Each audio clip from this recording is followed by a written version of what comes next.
오늘은 예정론은 없다 3차 시리즈 이제 9번째 시간이 됩니다. 우리가 예정론은 없다 3차 시리즈는 이제 구약에 나온 예정론 구절들을 보고 있죠. 그래서 지난주에는 구약의 마지막 목록인 선지서로 들어가게 되었습니다. 우리 구약의 구성은 모세오경을 비롯해서 역사서, 시가서, 그 다음에 선지서로 크게 나누어 볼 수가 있는데, 이 마지막 목록인 이 선지서로 들어가서 또 선지서의 첫 책인 이사야서에서 나온 예정론 구절을 보았다면, 오늘은 이 선지서의 두 번째 책인 예레미야에서 나온 예정론 구절을 보도록 하겠습니다. 이사야나 예레미야서나 우리 흔히 또 선지서 중에서 대선지서라고 하죠. 그래서 다니엘서까지가 이제 5권, 그러니까 이사야부터 다니엘서까지 5권이 대선지서에 해당하고요. 그 나머지 이제 12권, 말라키까지 12권이 소선지서에 해당하는데, 다음 주에는 이제 소선지서에서 한 권만, 한 책에 나온 예정론 구절만 더 보면 이 3차 시리즈도 모두 마치게 되겠고요. 그래서 이제 예정론은 없다 시리즈 전체가 이제 마무리되는 시간이 되겠습니다. 자, 그럼 오늘도 마찬가지로 첫 번째 단계로 오늘 본문에 나오는 예정론 구절이 어떤 구절인 것과 또 그것으로 예정론자들이 주장하는 예정론 교리, 칼빈의 교리, 5대 교리 중에서도 될 수 있고, 어쨌든 그 예정론 교리가 무엇인지를 말씀드리겠고요. 두 번째 단계에는 그것이 그 예정론에 합당한 그러한 말씀과 구절이 아니라는 것을 이제 바른 해석을 통해서 밝히도록 하겠고요. 마지막 세 번째 단계는 또 그렇게 해석하면서 우리가 얻게 된 교훈을 우리에게 적용하는 시간으로 계속 이어나가도록 하겠습니다. 자, 그러면 먼저 첫 번째 단계로 오늘 예정론 구절을 말씀드리자면, 오늘 본문 중반부인 5절이 되겠고요. 5절. 그래서 거기 내가 너를 복중에 짓기 전에 너를 알았고, 내가 태에서 나오기 전에 너를 구별하였고, 너를 열방의 선지자로 세웠노라는 말씀이 되겠습니다.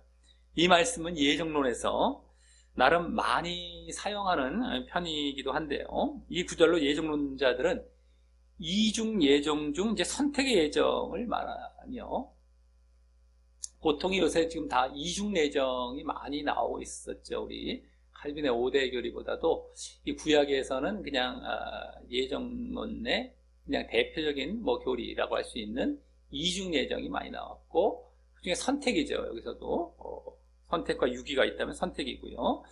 그래서 창세전에 구원받기로 선택된 그러한 예라고 이제 주장을 하게 된다라고 하는 겁니다. 창세전에 구원받기로 이제 선택된 예. 특별히 하나님의 예정은요, 성경을 보면 나오긴 나오죠. 하나님의 예정에 대해서. 근데 성경에 보면 그 예정, 바른 예정이 뭡니까? 바로 예수님에 대한 예정이죠. 예수님에 대한 예정. 그리고 우리에 대해서는 교회에 대한 예정입니다. 한마디로. 교회에 대한 예정. 예수님을 예정해 놓으시고 우리 차원에서는 교회를 예정해 놓으시고, 이제 교회라는 것은 다른 말로 말하자면 공동체 예정이에요. 공동체. 이 무리. 공동체를 예정해, 이렇게 해서 이렇게 구원 얻을 무리들을 계획해 예정해 놓으신 거죠. 예수님을 예정해 놓으시고 공동체를 예정해 놓으신 거죠. 그래서 그것을 몸에 비유하셔서 교회의 머리가 예수님이시고 몸은 우리시다. 그래서 이 교회다라고 해서 이걸 예정해 놓으신 거예요. 우리 몸으로 비유한 이것을 계획해 놓으신 겁니다. 이게 예정이에요. 예정, 한마디로. 예정의 실체입니다. 성경에 나오는 예정. 그런데 예정론자들은 개인 예정을 주장을 하죠. 누구 한 사람을 예정했다. 그게 이제 잘못된 거죠. 하나님의 예정은 분명히 성경에 나오긴 나오는데, 한 사람 누구를 개인 예정했던 사람은 한 명도 없어요. 그건 완전히 잘못된 거니까. 그냥 어떻게 나중에 예수님을 믿음으로 이 공동체에 들어갈 그 공동체를 예정하는 거예요. 그러니까 누구든 간에 믿으면 일로 들어가는 거예요. 예수님을 거쳐서 일로 들어가는 이 계획을 세우는 거예요. 이게 예정이라고. 하나님의 예정. 예수님을 거쳐서 일로 들어가죠. 그냥 누군가가 쑥 들어가 있는 경우가 없는 거예요. 예수님을 꼭 거쳐서 일로 들어갈 수밖에 없어요. 이게 예정. 그러니까 누구든 예수님을 믿으면 들어가는. 그래서 이게 무리가 형성이 된 요걸 계획에 놓으신 것이다라고 하는 거예요. 근데 예정론자들은 예수님 필요 없어요. 그냥 여기에 그냥 무조건 들어가는 거예요. 무조건. 그리고 예수님은 구실, 들러리예요, 들러리. 그냥 우리 들어갔는데 예수님 당신은 와서 그냥 이렇게 또 이렇게 해주. 말도 안 되는 이 주장하는 거죠. 그러니까 예수님을 얼마나 모독하는 것이고 하나님을 모독하는 것이고. 근데도 그걸 깨닫지를 못하고 그렇게 예정론자들은 그냥 거기에 따라가고 있고 지금 지옥으로 가고 있는 겁니다. 엄청난 거예요. 지금 예수님을 그냥 들러리. 오히려 자기들보다 못해요. 당신이 있으면 안 하고 우리 종이고 뭐 없어도 되는데 그냥 와서 그냥 뭐 해준 거야. 이렇게 이런 식으로 얘기하는 것이죠. 네? 자, 그래서 개인 예정을 주장하며 그 근거로서 이제 이 구절을 내세운 것이다라고 하는 겁니다. 이 구절을 보면 하나님께서 거기에 너를 알았고 또 너를 구별하였고 또 너를 세웠다라고 하시며 너라는 개인을 가리키고 계신 것을 보고 그렇게 말하는 것이죠. 너. 이렇게.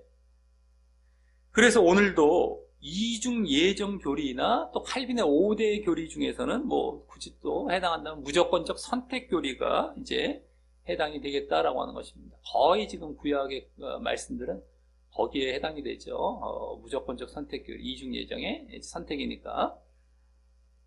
하지만 이 구절은 그와 같은 창세전 개인 예정을 뒷받침해주는 구절이 아니다라고 하는 것이죠.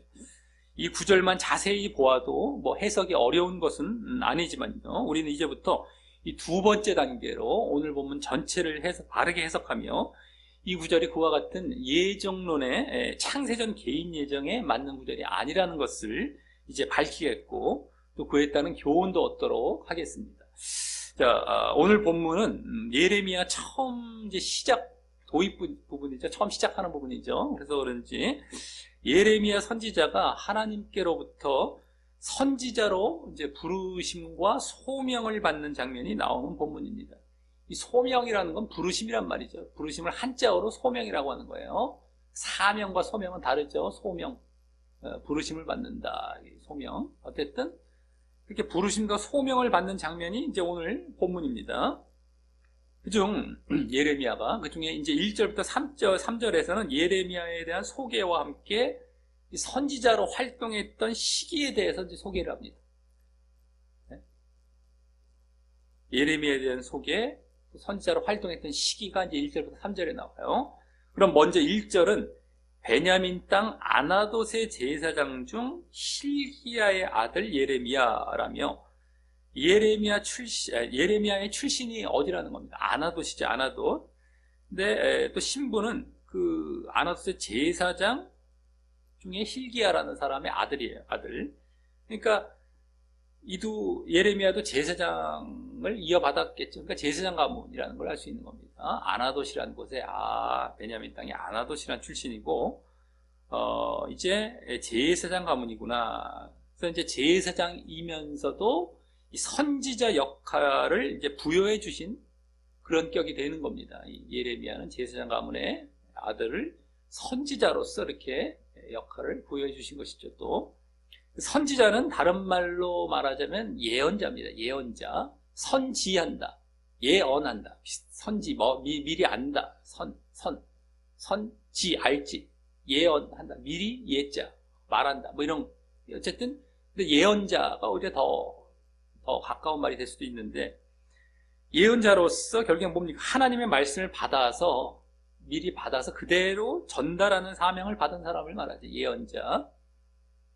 그래서 다음 2절과 3절은 예레미야 선지자가 그렇게 하나님의 말씀이 임한 시기, 하나님의 말씀을 이제 받아 전하는 자가 선지자이기 때문에 하나님의 말씀이 임한 시기이자 그래서 선지자로 또 활동했던 시기도 되죠. 그것이 결국에는 말씀이 임해서 그걸 이제 전달하고 전하는 거. 이게 선지자의 활동이기 때문에 선지자로 활동했던 시기도 되는 겁니다.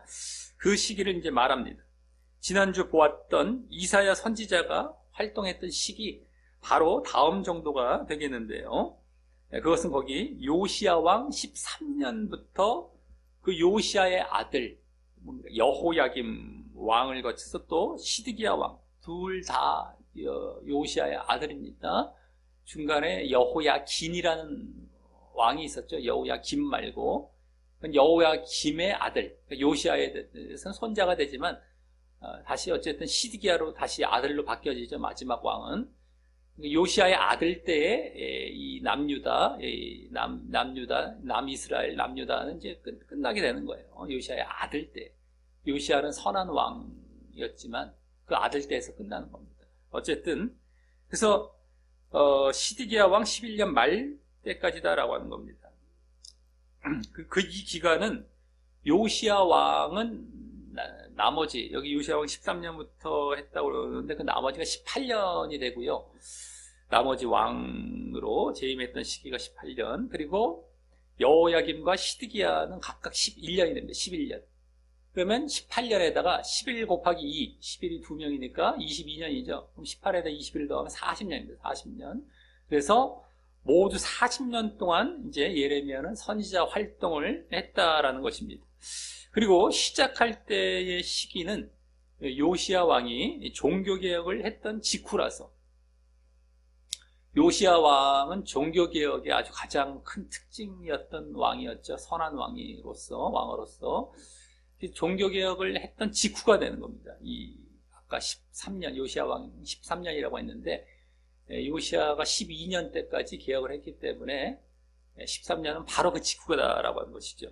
그래서 요시야 왕과 예레미야 선지자가 서로에게 격려가 되면서 또 예레미야도 더 힘있게 예언할 수 있었을 텐데, 그렇죠? 개혁도 맞춰지고 그러면서 막 이렇게 하나님의 예언, 말씀을 전하고 이러니까 얼마나 힘있게 예언을 할 수 있었을 텐데, 그렇게 나름 오랫동안 40년이라는 기간 동안 또 힘있게 그렇게 예언을 했지만 이 남유다, 남이스라엘은 결국 돌이키지를 않았어요. 여기 3절 말미에 나오듯이 이해 5월에 예루살렘이 사로잡히고, 예루살렘이 사로잡혔다는 건 뭐예요? 바벨론 포로로 끌려갔다는 것이죠. 바벨론에게 멸망당했다는 겁니다. 그래서 이렇게 바벨론 포로로 끌려가고 멸망을 당하게 되는, 돌이키지 않음으로 그렇게 예레미야 선지자가 예언하고 선지를 했는데도 말이죠. 그래서 얼마나 사람들이 이 바른 길로 돌이키고 돌아오기가 힘든지를 단적으로 보여주고 있는 역사적인 예라고 할 수 있습니다. 얼마나 그렇게 말을 했는데도 결국엔 안 돌이켜서 멸망당한 걸 보면 얼마나 힘든지, 잘못된 길로 들어가면 거기서 돌아오기가 얼마나 힘든지. 그렇기 때문에 우리는 이 잘못된 길로 들어가기 전에 늘 깨어서 그 길로 아예 안 들어가는 것이 얼마나 필요하고 중요한지를 교훈받을 수 있는 것입니다.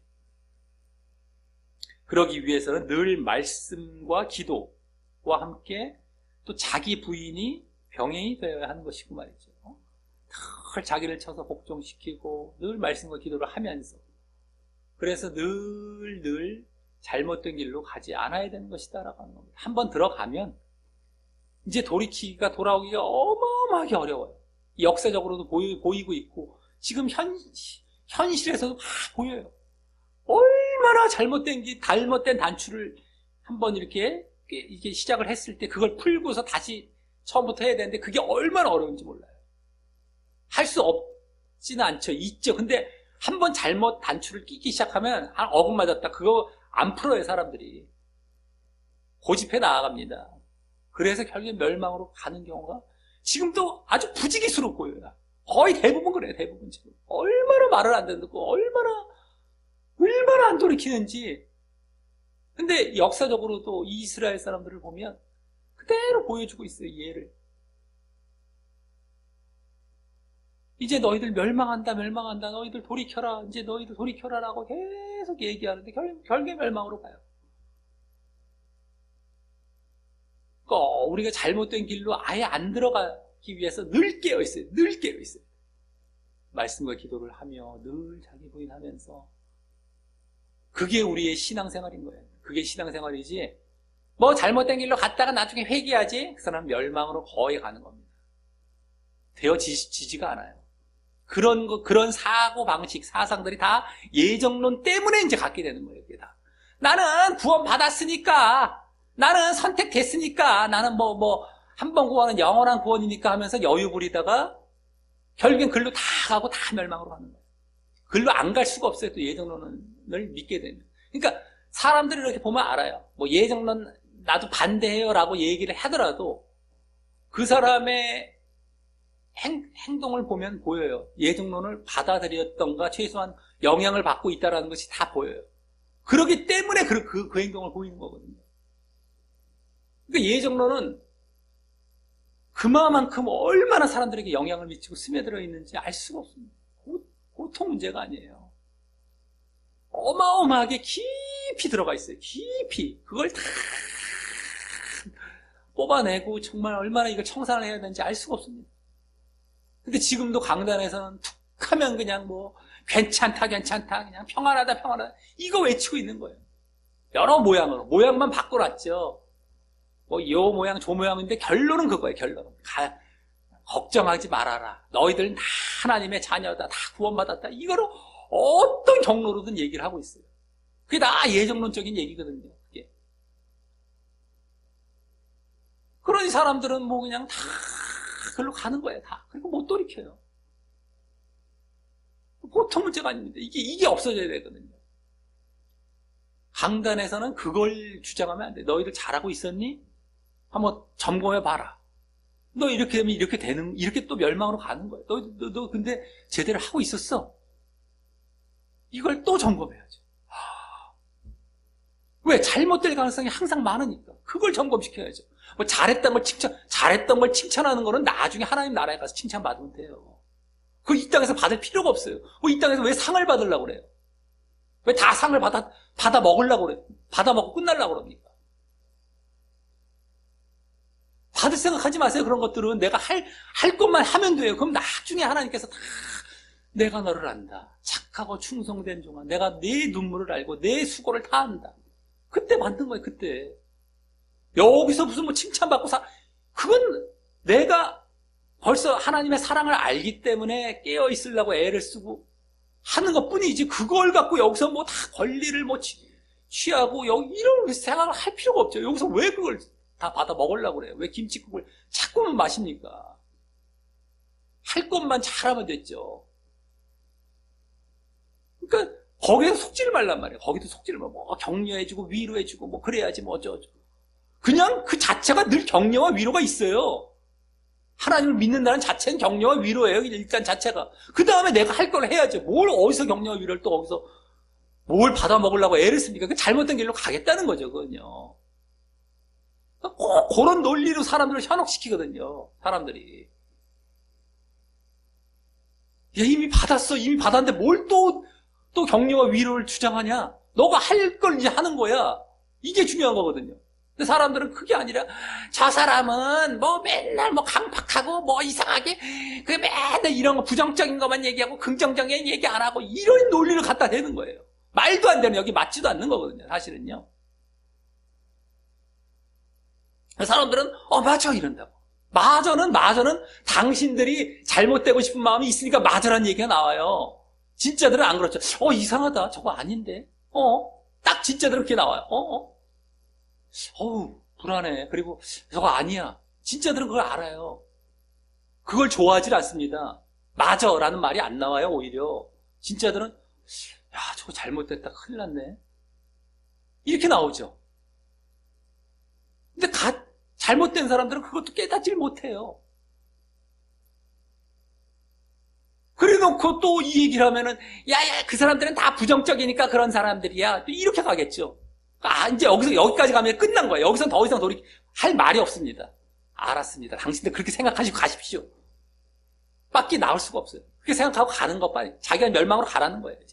여기까지. 이게 원래 끝이 있거든요. 모든 건 끝이 있어요. 하나님께서도 기회를 주시고 은혜를 주시고 다 끝이 있습니다. 성경을 보십시오. 끝이 없다고 무한하신 사랑이다 어쩌고 성경 말씀도 엉터리로 갖다 대갖고 다 끝이 있어요. 근데 여기까지 갔으면 끝이에요. 이제는 정말 몇 번에 하는 기회를 여기까지 너희들을 양보하면서 기회 다 줬는데 여기까지 이제 더 이상 양보할 수 없는 자리까지 가는 경우가 있거든요. 끝난 거예요. 가십시오. 이 성경에서 먼지를 뭐 떨어버려라, 듣던 안 듣던 전하라, 이런 말씀들이 다 그와 비슷하게 해당되는 것이고, 뭐 내쫓으라 교회에서 뭐 이런 것도 나오고요. 다 나옵니다. 다 나와요. 그 70번씩 7번 용서하는 건 뭔데? 그거는 그 사람이 회개했을 때죠. 말씀을 제대로 보시란 말이에요. 그 사람이 회개했을 때 너가 내치지 말라는, 그래서 그 회개한 건 당연히죠. 무한대로 그거는 용서를 해줘야죠. 그것과 또 다른 거예요, 이게. 내가 그냥 잘못 저지르고 수백 번, 수천 번 잘못 저질러도 나를 받아주신다, 이거 아니란 말이에요. 착각들 하지 마세요. 거기서 회개를 했을 때 받아주신다는 거죠. 회개. 뭐 알지도들 못하면서 뭐 짤데기 없이 또 말씀들을 잘못 또 갖다 인용을 하고 아무렇게나 자기가 원하는 대로 갖다 써갖고 그냥 안심하는데 사용하죠. 이제 방법이 없는 거예요. 이제 그때가 끝나는 거예요. 이걸 잘 알고 정말 늘상 우리가 잘못된 길로 가지 않도록 얼마나 애를 써야 되는지를 아시길 바랍니다. 그게 신앙이에요. 한번 가면 못 돌이켜요. 거의 끝나는 겁니다. 자, 다음 4절부터는 오늘 본론에 해당하는 예레미야 선지자의 이제 소명받는 장면이 이제 나옵니다. 드디어 이제 소명받는 장면이 나오는데요. 그중 4절, 5절이 이제 처음 부르심을 받는 장면이자 오늘 예정론 구절인 5절이 포함된 부분입니다. 먼저 4절은 하나님의 말씀이 예레미야에게 임하시는 장면인데요. 말씀이 하나님의 말씀이. 그래서 이와 같은 방식으로 구약의 선지자들이 하나님께 소명을 받았던 겁니다. 부르심을 받았던 겁니다. 이때 말씀이 빠지면 안 되고, 이제 말씀이 이제 중심이 되죠. 말씀이 이렇게 임하는 거예요. 말씀. 그래서 또 부르심도 받고 그 말씀을 또 전하기도 하고 이런 것이죠. 다음 5절은 오늘 예정론 구절이자 이제 그를 부르시기 위해 하나님께서 그를 아시고 구별하셨고 또 그래서 열방의 선지자로 세웠음을 이제 말하는 장면입니다. 그래서 거기 내가 너를 복중에 짓기 전에 너를 알았고 내가 태에서 나오기 전에 너를 구별하였고 너를 열방의 선지자로 세웠노라 라고 아셨고 구별하셨고 세우셨음을 이제 말씀하시는데요. 거기에 동사가 3개가 이렇게 나오죠. 말씀하시는데 이때 복중에 짓기 전에 라는 말과 또 태에서 나오기 전에 라는 말 때문에 창세전 예정을 이제 말을 하는 것입니다. 봐라, 전에 복중에 짓기 전에 태에서 나오기 전에 이 창세전 예정이라고 이제 그들은 주장하는 것이죠. 그럼 일단 그 말들이 창세전을 나타내는 말일까 이제 궁금해지게 되는데요. 여기 후자인 태에서 나오기 전에, 태라는 건 이제 원어상은 자궁입니다. 자궁, 어머니 뱃속이죠. 자궁에서 나오기 전이란, 그래서 결국 어머니 뱃속에서 나오기 전을 말하기 때문에 이미 예레미야가 여기 태아로 형성이 된 이후와 또 세상에 이 세상에 나오기 전의 때를 말하기 때문에 뭐예요? 창세전이 아님을 잘 알 수 있죠. 태에서 나오기 전에, 근데 이미 어머니 뱃속에서 태아 상태로 있다가 이 땅에 나오기 전에 이걸 얘기하는 거예요. 창세전이 아닙니다. 그냥 어머니 뱃속에 있을 때를 얘기한 거죠. 근데 문제는 뭐예요? 복중에 짓기 전. 요 말이죠. 요거 전자 앞에 나왔던 그것이 결국 창세전이냐 아니냐가 중요한 것인데요. 여기 복중이란 말도 뭐예요? 우리 한자어도 뭐 그대로 알 수 있죠. 배복자, 중 거기에 있다는 게 어머니 뱃속에 이런 말을 그것을 말하기 때문에 아까 후자에 나왔던 태에서 나오는 그 태와 같은 의미로 사용한 말이고요. 복중, 아까 태, 자궁 같은 말이에요. 그래서 사실 그것만 보아도 지금 같은 말을 2번 반복하신 것임을 알 수 있기 때문에 하나님께서는 지금 같은 말을 2번 반복하신 거예요. 복중에 짓기 전에, 태에서 나오기 전에 똑같은 말을 반복하신 것이죠. 그걸 우리가 벌써 이것만 봐도 복중이란 말과 태만 비교해봐도 같은 말을 하신 것이겠구나라는 걸 알 수 있어서 바로 금방 알 수 있죠. 그 말이구나. 아까 태에서 나오기 전에 어머니 뱃속에 있을 때 그러니까 이것도 그거구나라는 것을 우리가 금방 알 수 있지만 그것은 일단 차치하고서라도 그럼 여기 더 이제 핵심이라고 할 수 있는 짓기 전에 어머니 뱃속이라는 것까지 알았어요. 그것도 이제 문제가 없어요. 창세전이 아니라는 걸 알 수 있어요. 근데 짓기 전 요게 남았죠. 짓기 전 복중에 짓기 전. 네? 요 말이 과연 창세 전을 말하느냐가 남아 있는데요. 뭐 창조되기 전, 뭐 요런 짓기 전 이러니까, 예? 창조되기 전, 뭐 창세 전, 복중에 짓기 전인데도 어쨌든 짓기 전 이러니까, 예? 그게 남아 있는데 그 말은요. 우리가 전에 예정론은 없다 이제 6번째 시간에 시편 139편을 볼 때 예정론 구절이었던 그 139편 16절에 나온 정한 날이 하나도 되기 전에 라는 말에 정한 이 말과 원어상 같은 말입니다. 여기 지금 짓기 그때 정하기가 되거든요. 짓기 같은 말이에요. 원어상 똑같은 말이에요.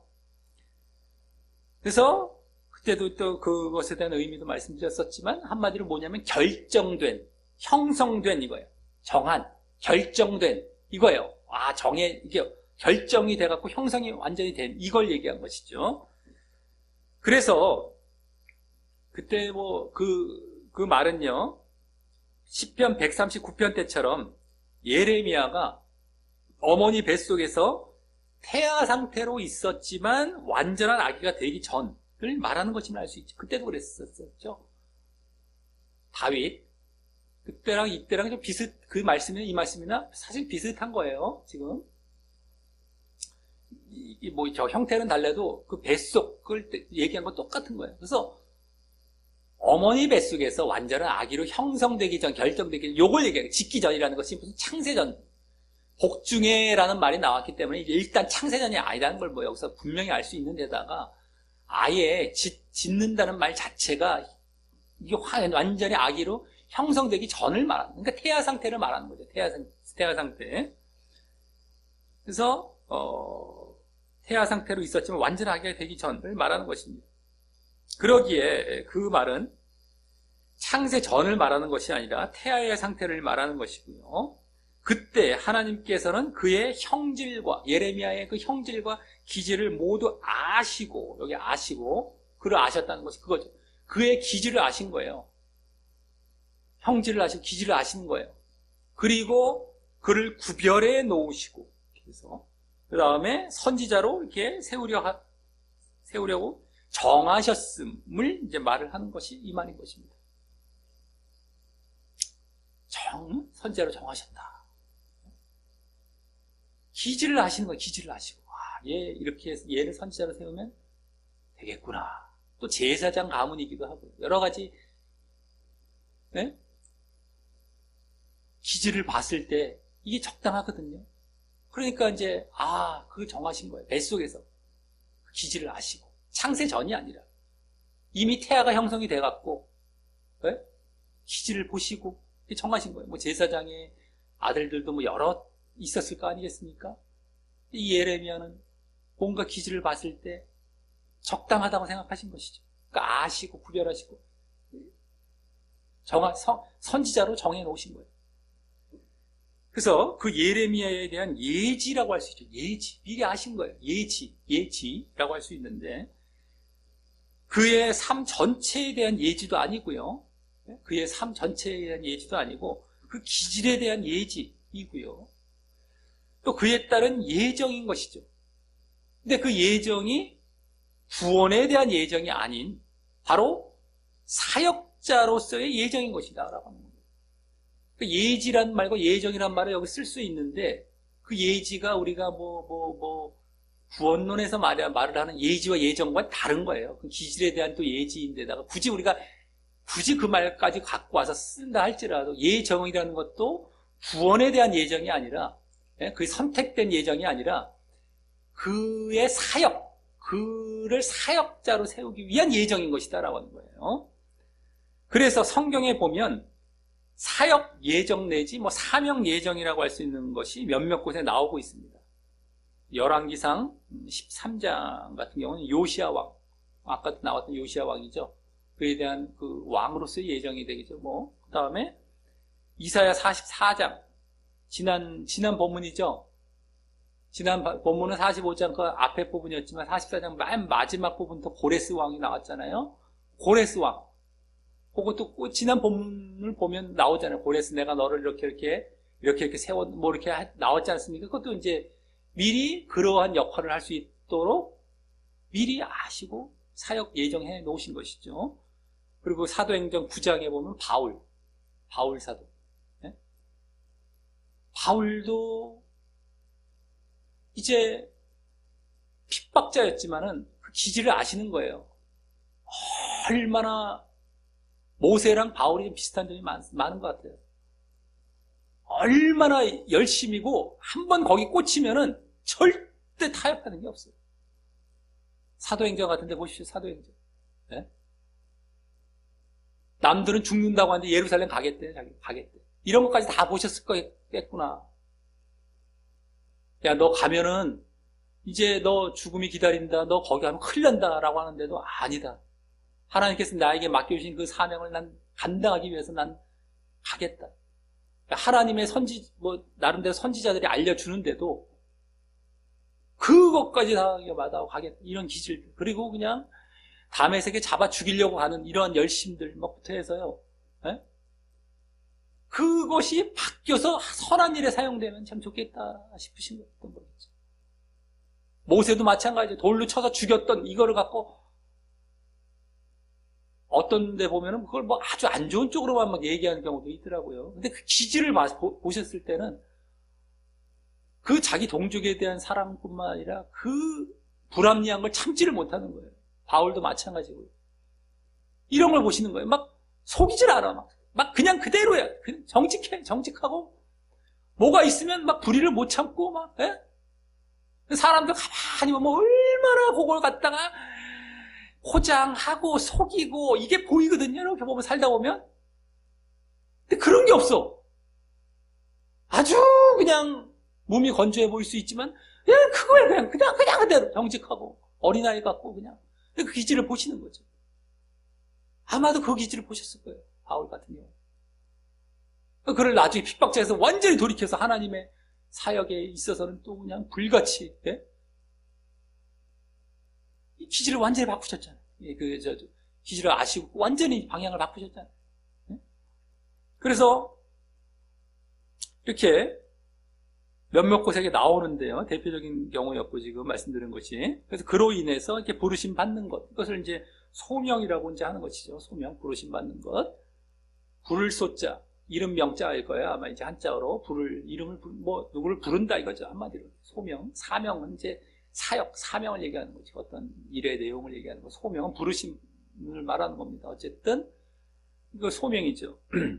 그런데 이 사역 예정, 사역 예정을 예정론자들은 전부 구원 예정의 예로서 또 사용을 하는 것입니다. 저들은 알아 구원된 거 예정에는 무조건 그냥 갖다 써. 그래서 그들은 예정론을 관철시키기 위해서 혈안이 되어 있기 때문에 비슷한 예정 비스무리한 거, 선택 비스무리한 것만 나오면 무조건 사용하기 때문입니다. 전에도 말씀드렸었죠. 택하셨다라는 말만 나오면 무조건 창세전에 택하심으로 갖다 쓰고, 버리셨다 나오는 건 무조건 유기도 갖다 쓰고, 여기서도 전에 알았다니까 창세전으로 갖다 쓰고 그냥 개인예정.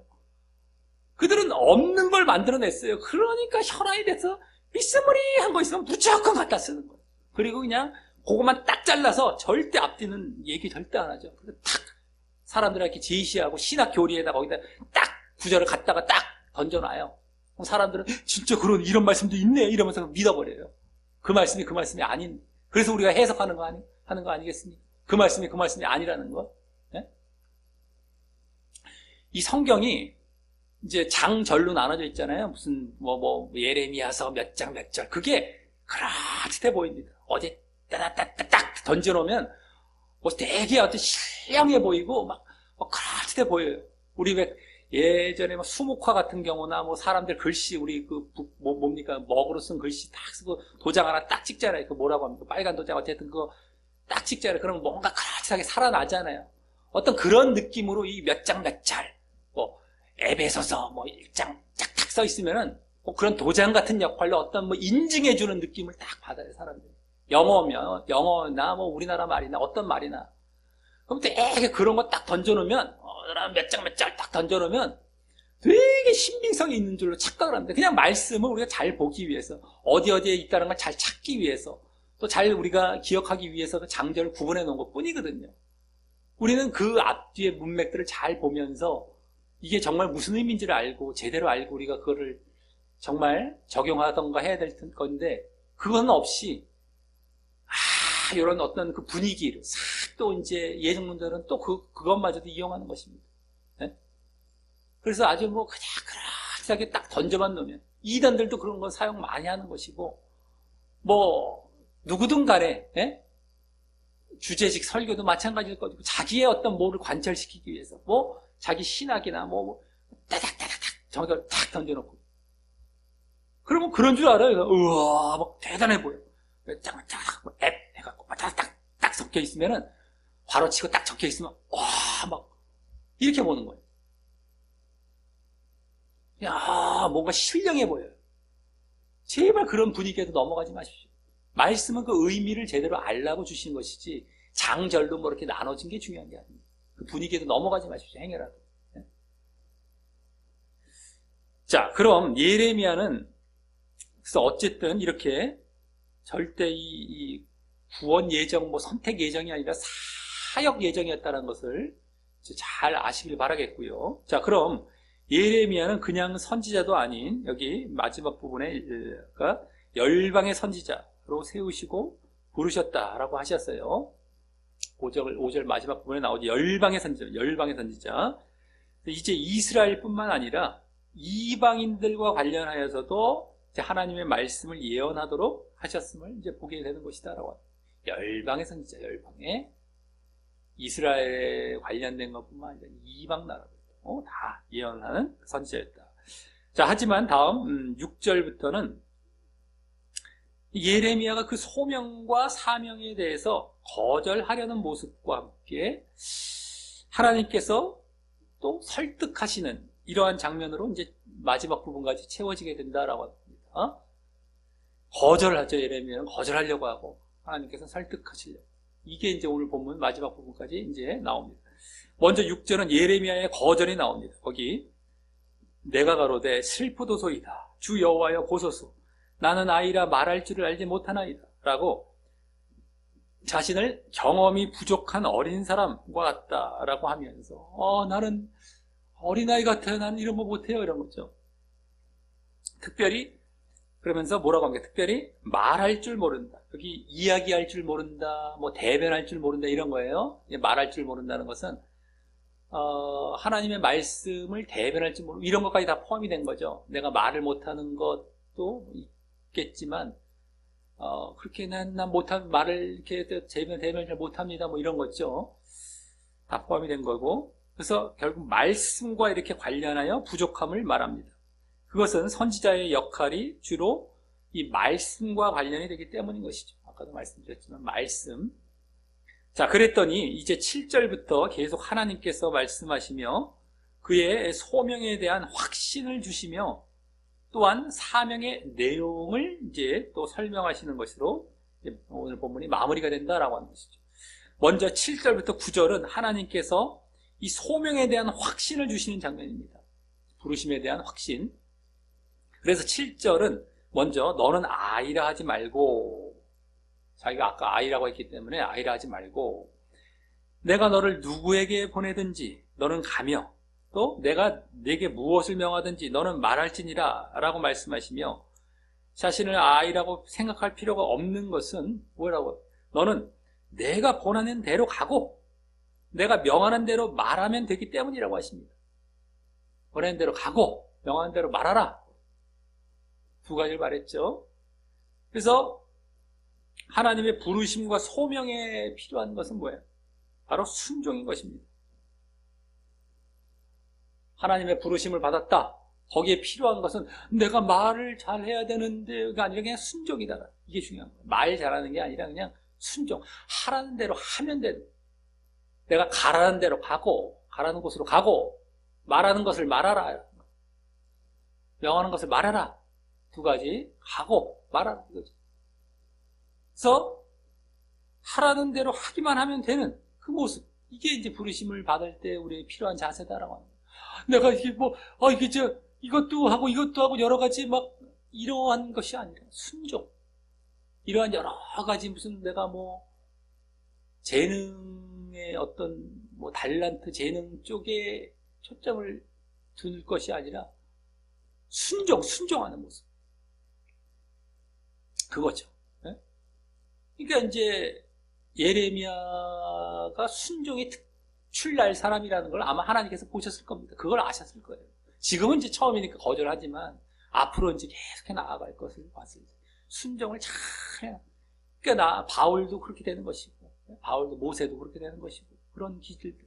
그러니까 다 있으면 거기서 꺾질 않아요. 쭉 하는 거예요. 사람이 그냥. 네? 아주 정말 여기서 어린아이라고 했지만은 그건 이제 자기를 이제 그 무지하다라는 차원의 어린아이, 진짜 어린아이와 같이 순수하다는 차원에서의 저들의 또 모습이 있었던 거예요. 정말 순전해. 이거 다라면 그냥 그거예요. 쫙 하는 거예요. 자, 또 특별히 하라고 하신 것은 두 가지인데 바로 가라와 말하라인 것입니다. 가라 그리고 말하라. 그중 더 비중이 있고 이제 내용에 해당하는 것은 말하라가 되지만 순종하라 할 때 두 가지를 말씀하신 거예요. 하라는 대로 할 때 가라는 것과 말하라 이 순종 두 가지인데 어쨌든 그 중에 더 비중이 있고 내용에 해당하는 건 말하라입니다. 말하라가 되지만 그 말하라를 또 실행하기 위해서는 그 말을 들을 대상들에게 가라는 것이 선행이 되어야 하기 때문에 그래서 대상에게 가지도 않고 어떻게 말합니까? 먼저 가는 것이 선행이 되어야 되죠. 그렇기 때문에 그 가는 것이 또한 이 형식, 하나의 형식에 해당할 수 있죠. 그것으로서 또 필요한 것입니다. 말하는 것은 내용이지만 가는 건 형식이 돼요. 가서 그다음에 내용을 이제 전하는 거죠. 자, 그렇다면 그 순종해야 할 그 가는 것과 말하는 것에 있어서 또 중요한 모습은 무엇일까요? 가는 것, 말하는 것, 이게 순종해야 할 것으로 내용으로 말씀하셨던 것인데 그것에 있어서 그 모습들에 있어서 또 중요한 모습은 무엇일까요? 먼저 가는 것은 뭐예요? 가는 것은 내가 가고 싶지 않거나 가기 또 쉽지 않은, 가고 싶거나 가기 쉽지 않은 그러한 곳도 가야 한다라는 것이고요. 또 말하는 것은 마찬가지로 내가 말하고 싶지 않거나 또 말하기 쉬운 그런 것도 말해야 한다라는 것입니다. 그게 중요한 것이죠. 다른 말로 줄여서 말하자면 내가 그 대상을 선택해서는 안 되고 말할 대상을 선택해서는 가는 곳을 선택해서는 안 되고 내가 말씀을 또 전할 말씀을 변형해서도 안 된다라는 것입니다. 이 부분이 사실 순종에 있어서 이제 걸림돌이 될 수 있고 그 순종하는데 어려움을 줄 수 있는 부분이죠. 순종하라. 나 알았어요. 내가 순종하겠습니다. 그거 쉽네요. 라고 할 수 있을지 모르지만 결국엔 이런 데에서 이제 걸리는 거예요. 가고 싶지 않거나 막 저 사람은 내가 막 가고 싶지 않고 저 대상은 내가 별로 떠나고 싶지 않고 이런 말을 또 하기가 부담스럽고 그걸 뛰어넘어야 진짜 순종이 되는 거거든요. 말은 쉽죠. 알았어요. 뭐 하게 할게요. 알았는 대로 쉽네. 근데 거기서 딱 걸림돌이 생기는 거예요. 그거를 다 해내야만 진짜 순종인 것이다라고 하는 것이죠. 하지만 하나님의 사역자로 소명과 부르심을 받는다라는 것은 앞서 예레미야가 거절할 때 보였던 것처럼 말을 잘해야 하는 것이 아니고요. 아까 자기는 말을 잘해야 되는 것 때문에 거절했잖아요. 근데 우리가 소명을 받는다는 것은 말을 잘해야 하는 것이 아니고 바로 이와 같은 경우에도 순종을 잘해야 하는 것이 중요한 것이고 그것과 싸움을 하라고 하나님께서 이제 보이신 것입니다. 그것과 싸움을. 너 말 잘하는 거, 그거 걱정하지 말고. 너는 내가 하라는 대로만 하면 돼. 그거와 싸우면 돼. 이게 더 중요한 거야. 라는 걸 말씀하시고. 말 잘하는 거, 이거는 문제되는 게 아니고, 내가 순종하라는 거, 순종 잘해야 되는 거에 문제야. 를 보이시고, 이거 잘 싸워야 되는 거야. 문제는 뭐예요? 내가 하기 싫은 대상, 하기 싫은 말, 요거 잘해야 된다는 것이죠. 가라는 대로 가고, 예? 말하는 대로 말하는 대로. 이게, 쉽네가 아니란 말이에요. 그 나중에 가서 딱 걸리는 데가 있지. 그거 잘하라는 것이. 이제 하나님은 여기서 지금 말씀하시고자 하는 내용이다. 자, 그래서 이 두 가지, 가는 것과 또 말하는 것에 대해서 이 순종을 또 잘 할 수 있게 다음 8절부터 마지막 10절까지에서는 하나님께서 이제 예레미야에게 또 말씀해 주십니다. 그 순종을 잘하게 하기 위해서. 먼저 8절은 가는 것에 대한 순종을 잘할 수 있게 이제 말씀을 해 주십니다. 가는 것. 그래서 바로 너는 그들을 인하여 두려워 말라. 내가 너와 함께하여 너를 구원하리라 라고 말입니다. 그래서 하나님께서도 말씀하실 때 그냥 막 막무가내로 갑자기 두려워 말라라고 하신 것이 아니죠. 아까 가는 것, 말하는 것, 이 두 가지를 말씀하셨는데 지금은 가는 것에 해당하는 거예요. 누구 대상, 그 대상 어디로 가라 할 때 그들을 두려워하지 말라라. 이것들도 그냥 잘 모르는 경우가 많더라. 분별을 못해요. 바로 그거 말씀하신 거예요. 대상. 그들을 인하여 두려워 말라. 내가 너와 함께하여 너를 구원하리라. 그래서 앞서 예레미야를 열방의 선지자로 부르시고, 그래서 예레미야는 이스라엘뿐만 아니라 이방 나라들, 그 중에 나중에 예레미야서를 보면은요, 저 뒤에 46장에서 51장에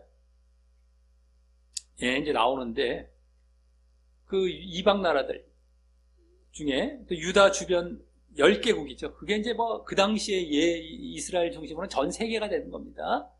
거의. 그래서 어떤 나라냐면 애굽, 블레셋, 모압, 암몬, 에돔, 다메섹은 나라로 말하자면 아람이 되겠고, 어쨌든 게달과 하술, 엘람, 바벨론, 이렇게 10나라를 향해서 예언을 하게 되기 때문에 애굽과 바벨론, 애굽은 이제 저 남쪽, 또 바벨론 또 북쪽에 좀 멀리 떨어져 있는 데죠. 근데 두 대제국입니다. 그 당시에 강대국, 대제국은 위협적이죠. 지금으로 말하자면 미국, 중국 정도가 될 겁니다. 그런 아주 위협적이죠. 나머지는 이스라엘 사방에 이스라엘과 주로 적대국인 나라들 다 사방에 있어요. 블레셋 왼쪽에 있죠. 서쪽에. 모압, 암몬, 동쪽에 있고, 에돔, 남쪽에 있고, 위에는 아람, 아까, 다메섹, 게달라서, 이런 나라들이 동서남북으로 다 포진해 있는 적대국이었습니다. 적대국도. 그래서 두려움을 가질 수 있음에도 하나님께서 이렇게 함께 하셔서 구원할 테니 그들을 향해 그들에게 가는 것처럼 예언하라 라고 하시는 것입니다. 가라라고 했을 때 꼭 거기 가서 예언하는 것이 아닐지라도 그들을 향해 예언하는 것이 그들에게 가는 것과 마찬가지게 되는 것이죠. 그러니까 가라라고. 그들을 향해.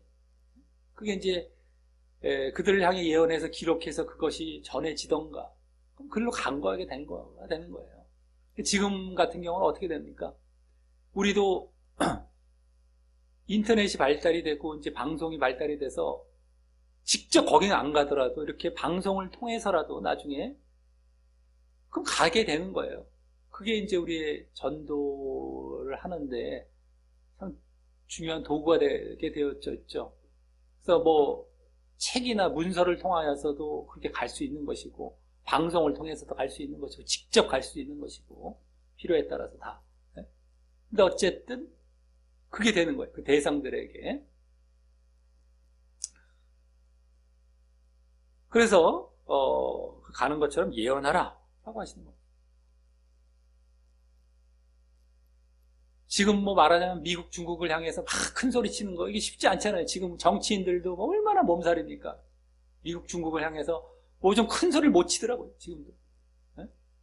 그런데 이제 이건 더 완전히 잘못을 지적하면서 막 이제 이걸 이제 예언을 해야 되기 때문에 하라는 거예요. 근데 두려워하지 말라. 내가 너와 함께해서 행여라도 그들이 뭐 어떻게 하려고 하면 내가 구원해 주겠다. 내가 널 살려주겠다는 거예요. 그래서 실제로 예레미야는 다른 어떤 선지자들보다 많은 배척과 핍박을 받았지만 하나님께서는 언제나 그와 함께 하셨고요. 그 위기 때마다 구원해 주시게 되는 것입니다. 어려움도 많이 당하죠. 예레미야가 뭐 편하게 구원받은 것도 아니에요. 막 어려움을 당하고 죽을 위기도 막 넘기게 돼요. 우리 바울 사도도 그렇잖아요. 시작에 보면 바울 사도도 막 복음을 전하다가 막 돌에 맞아 죽을 뻔도 하고 쓰러져서 막 정말 그런 위기를 다 거쳐가면서 살아나는 거예요. 네?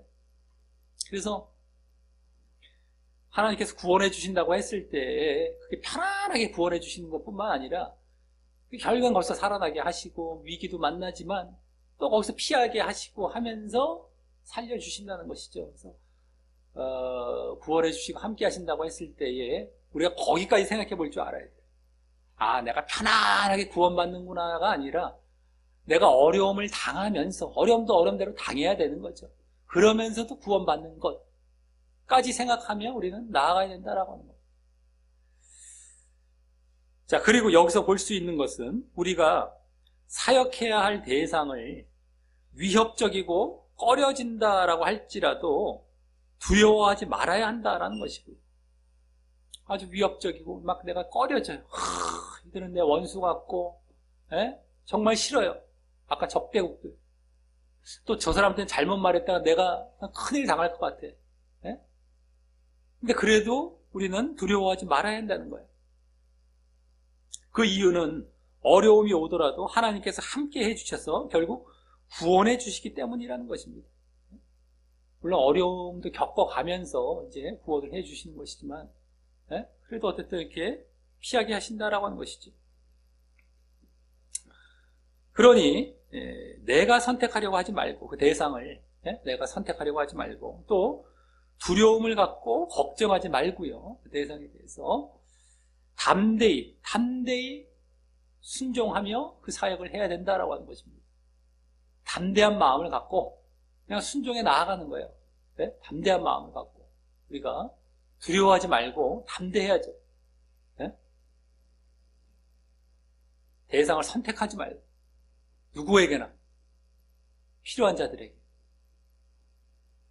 자, 다음 9절은 이번에는 말하는 것에 대한 순종을 잘할 수 있게 말씀해 주십니다. 말하는 것. 아까 8절은 가는 것에 해당했으면 이제 말하는 것이 말하는 것. 잘할 수 있게 순종을 잘할 수 있게 말씀해 주십니다. 거기 여호와께서 그 손을 내밀어 내 입에 대시며 내게 이르시되 보라 내가 내 말을 내 입에 두었노라 라고 하며 이 예레미야의 입에 직접 하나님의 말씀을 주시고 계시기 때문입니다. 또 아주 그대로 보이죠. 말씀에 관련된 것이라는 거 그래서 제대로 보입니다. 그리고 이때 입에 손을 대신 것이 나왔어요. 입에 손을 대신 것은 이사야서 6장에서 스랍 천사가 이 단에서 취한 숯을 이사야 선지자 입에 대면서 내 악이 제하여지고 죄가 사하여졌다 라고 했던 장면을 연상시키죠. 숯을 입에 딱 대면서 사해졌다 거룩해졌다 라고 했던 그 말씀, 그 장면을 연상시키죠. 여기 입에 손을 대신 장면 하나님께서. 그래서 이 입에 손을 대신 행위는 이제 예레미야의 입을 정화시키는 의미도 있었을 것이며 정화시키죠. 그러므로 오로지 하나님의 말씀만 그대로 전하도록 하신 행위셨을 것입니다.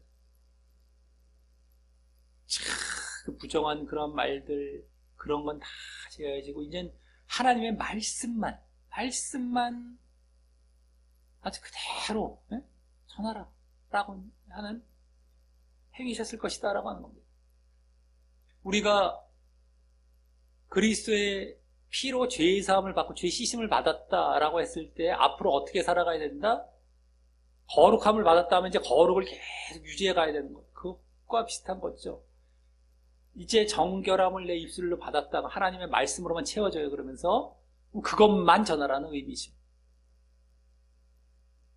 다시 더러워져서 뭐 이게 아니죠. 아니라 우리도 이제 죄의 씻음을 받았다 하면은 이제는 거룩한 삶을 살아가라라는 것이 성경에 이제 우리에게 계속 요구하시는 말씀이란 말이에요.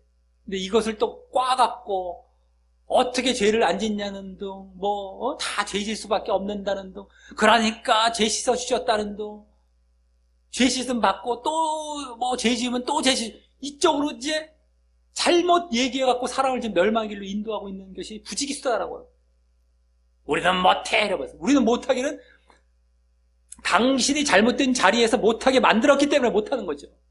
그래놓고 어디다가 구실을 갖다 붙여놓고 예수님의 어떤 보혈의 피만 막 그것만 그냥 막 내세우면서 그냥 어떻게 해보려고, 그리고 다른 사람들도 다 그 자리를 끌어들여 놓고 말이죠.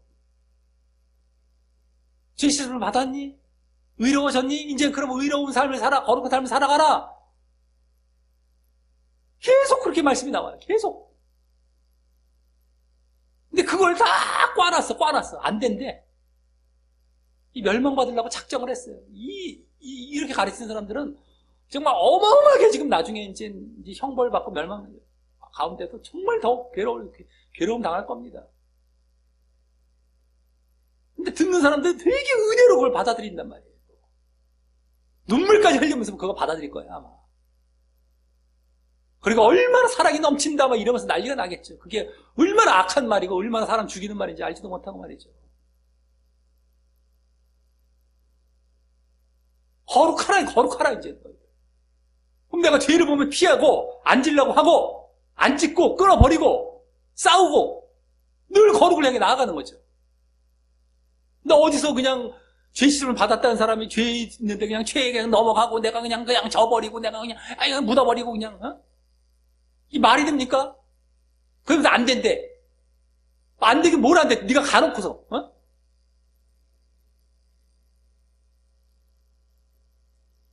근데 어쨌든 지금도 그거예요. 그런 식이에요.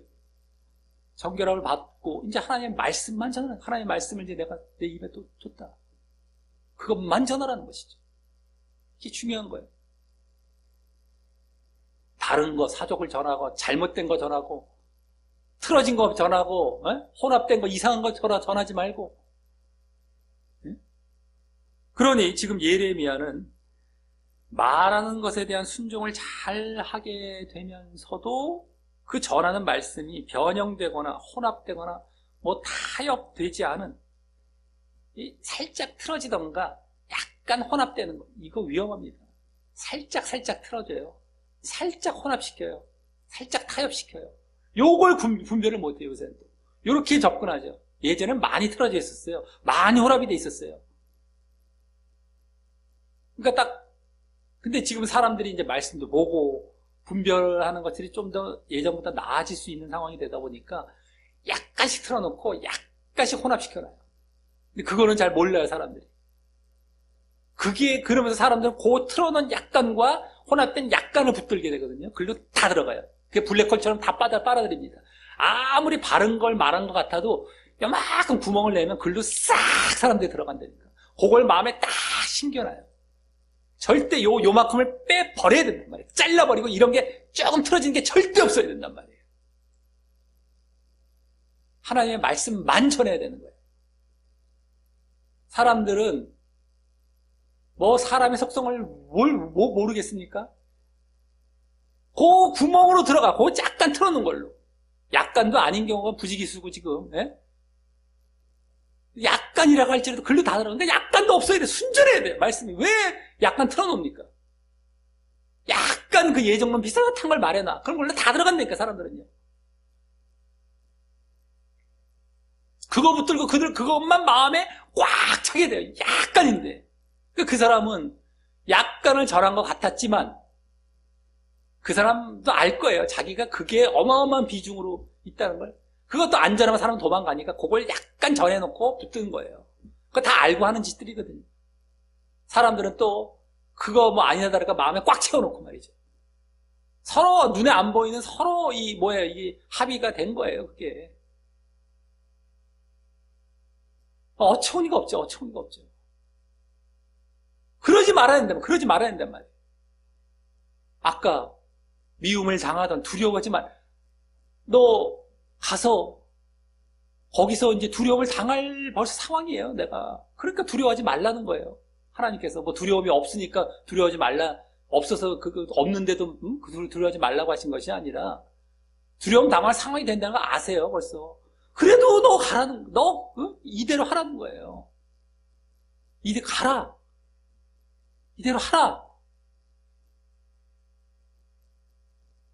지금으로 말하자면 사람들이 손가락질을 하고 떠나고 그거 신경 쓰지 말라는 거, 그거 신경 쓰지 말라. 내가 너와 함께 하겠다.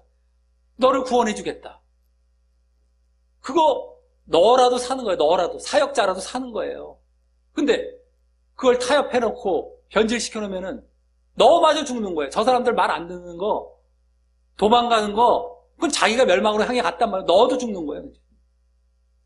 사역하는 사역자마저도. 그리고 하나님의 사명과 이런 사역은 완전 엉망진창된 거고. 뭐 하는 겁니까? 하나님의 사역도 제대로 하지 않은 상태에다 자기 멸망으로 가고. 저 사람들이 듣든지 안 듣든지 따르든지 안 따르든지 그거는 저 사람들의 문제예요. 아까 앞에 나왔지만 저들은 40년 동안 예레미야가 전했었어도 결국에 멸망을 향해 갔잖아요. 그건 자기들이 멸망을 받는 거예요. 방법이 없어요. 근데 너마저도 그렇게 하면 안 된다는 거예요. 너는 사역자로서 그러건 말건 너 하라는 거예요. 근데 그게 두려워서 벌벌벌 지금으로 말하자면 사람들 도망갈까 봐, 내가 손가락질 당할까 봐 두려워갖고 순전치 못하게 약간 혼합시켜놓고 다 보여요. 다 보여요. 그게 너무너무 안타까워서 정말 순전한 말씀만 전하는 경우가 너무 없으니까 제가 지금 뭐 방송으로 너무 접할 수 있잖아요. 다 다르고 한 편만 들어도 벌써 알아요. 대충 알아 벌써. 한 몇 편만 들으면 다 알아요. 속였구나. 많이 속이지 않았어요. 많이 속이지 않았어요. 그러니까 아주 교묘한 거죠. 오히려 교묘한 거죠. 그게 더. 살짝 틀어놨네. 제발 그러지 말라요. 제발. 교회 클 생각하지 마시고. 사람 많이 모이면 뭐하고 교회 크면 뭐합니까? 세상 사람들 부자가 되면 뭐고 돈 많이 벌면 뭐하는 것과 똑같은 거죠. 너 먹을 거 쌓아놨냐? 이 어리석은 영혼아, 내 영혼을 오늘 밤 취하여 가리니. 이거 예수님 말. 이 어리석은 자들아, 너 지옥 갈 건데 너 그렇게 할래? 왜 그건 생각 못하고 왜 교회 키우려고 애를 씁니까?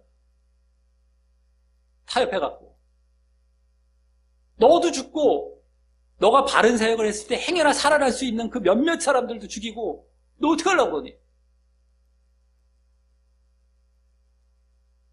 많은 사람은 도망가도 그 중에 또 살아날 수 있는 사람들이 소수가 있을 수 있거든요. 그것도 다 죽이는 거예요.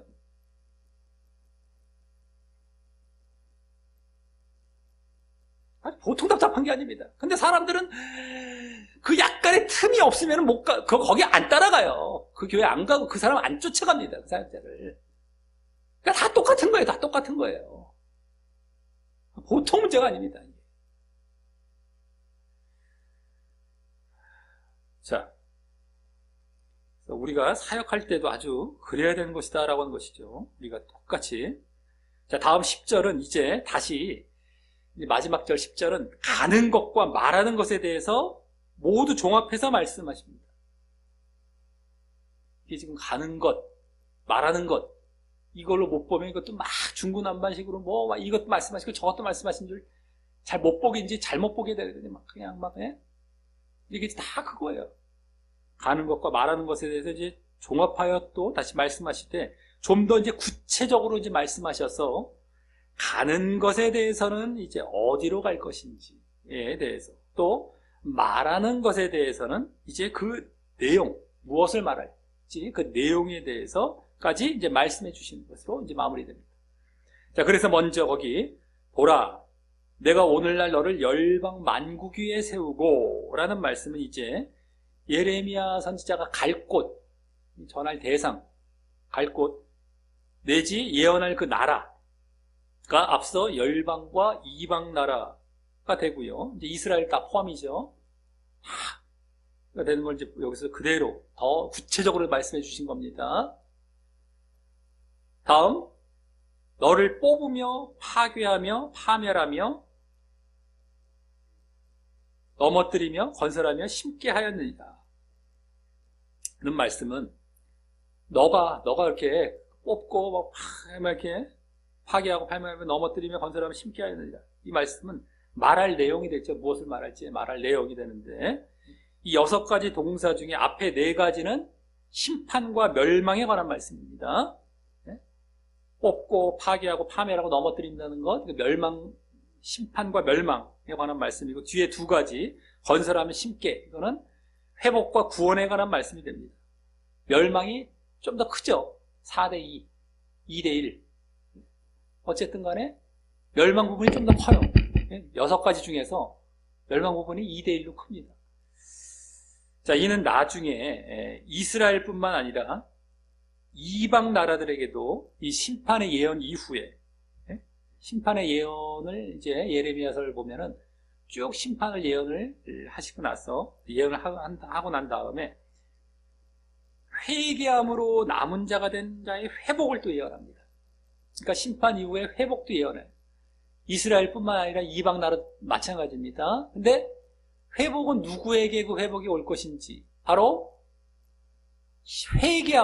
회개함으로 남은 자가 되는 자들이죠.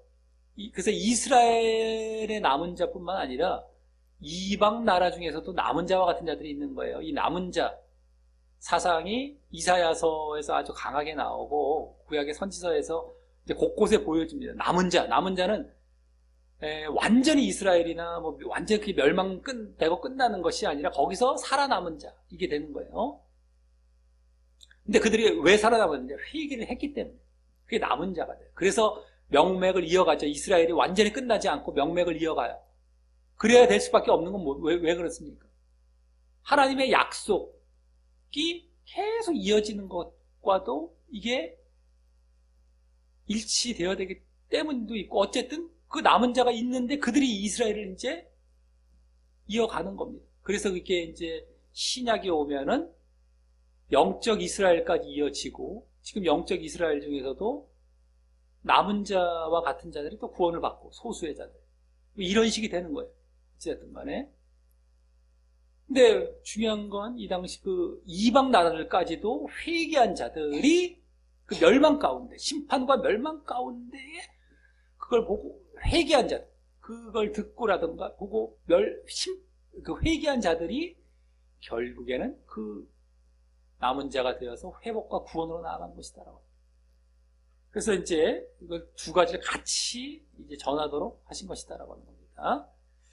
그래서 결국 예레미야는 이스라엘뿐만 아니라 이방 모든 나라에게까지 죄악 가운데 있으면 멸망을 예언해서, 그들이 죄악 가운데 있으면 멸망을 예언하여서 모든 사람을 회개로 초청하게 되고요. 또 그래서 이제 회개를 하게 되면 하나님의 구원을 예언하며 그들을 그 구원으로 초청하는 역할을 하게 되죠. 근데 회개를 초청했을 때에 거기에 이제 들어온 자들이 많지는 않지만, 어쨌든 죄악 가운데 있을 때는 너희들 그렇게 하면 멸망받는다. 빨리 회개해라. 예수님도 그 사역을 하셨던 것이고, 세례 요한부터 해서 신약에서도 그거 회개하라. 천국이 가까웠다. 지옥도 말씀하시고 하시면서. 근데 그것을 이제 사역을 했던 겁니다. 이것이 예레미야를 소명하시고 부르셔서 선지자 사명을 주신 하나님의 목적이 되는 것이고 말입니다. 아, 이것이구나. 선지자로 부르신 것. 바로 이것 때문에. 이 2가지를 함께 예언하라. 그냥 지금 같은 경우는 많은 사역들이 회복과 구원만 얘기하죠. 근데 더 많은 비중은 사실 뭡니까? 선지자, 사역자의 더 많은 비중은 심판과 멸망이에요. 심판과 멸망을 예언하고, 거기서 정신 차린 사람들한테 그래, 잘 왔어. 그럼 너 구원 간다? 이걸 얘기하는 게 구원인 거예요.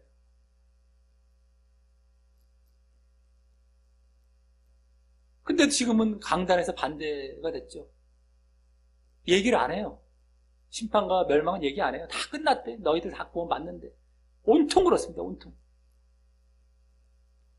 그것도 은근히 예정론 사상이 들어가서 그래요. 그리고 사람들이 싫어하니까. 자, 그리고 듣기 좋은 구원을 예언할 때는 괜찮겠지만요.